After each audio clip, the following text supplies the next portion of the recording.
Hi guys, it's Megan Gould here with Gould Canine Training, and I just wanted to do a quick video on prong collars.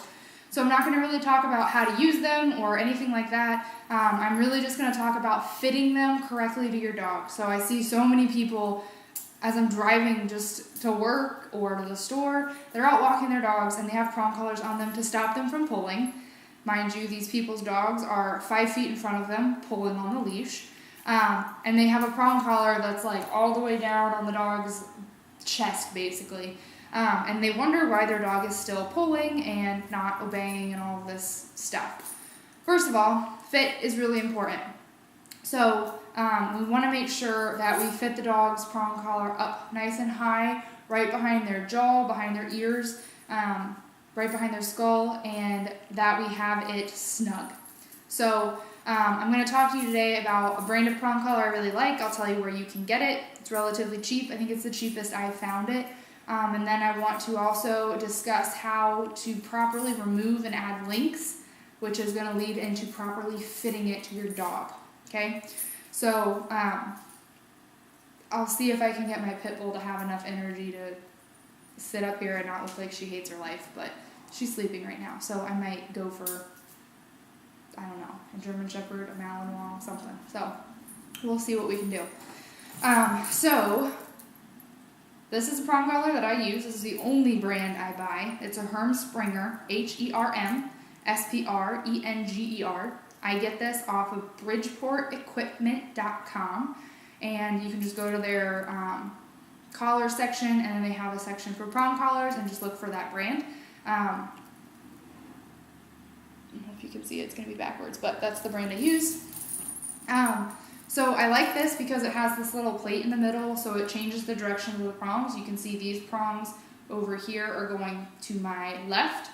These prongs over here are going to my right. So it gives you a nice correction with very little force needed, okay? So taking links out of this collar, not too complicated. So you'll see, I'm going to put this down, I'm just going to use a couple that I have together already.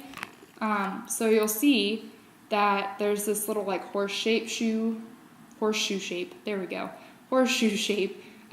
section here. So what I typically do is, I'm right-handed, so I'll take my left hand and I'll put my thumb on that little horseshoe thing and pinch it with that finger. Then I slide my prongs up with my right hand. Then I'm going to pinch together and wiggle it out, okay? So same thing to put it back in. I'm going to use this hole over here for a little bit of leverage, so I don't have to work as hard. So I'll slide this prong in a little bit, not all the way, and I'll push against it and pop the other one right in, okay? So then my links are all back together. I typically do not recommend unhooking, let me move this back up, sorry. I don't recommend unhooking your prong collar right here, the last link, and then the next one, just because it is a little more difficult. It's doable, but it's more difficult. You have to pinch it kind of hard, so I don't recommend doing it there. Another common place that trainers like to do it is at that plate.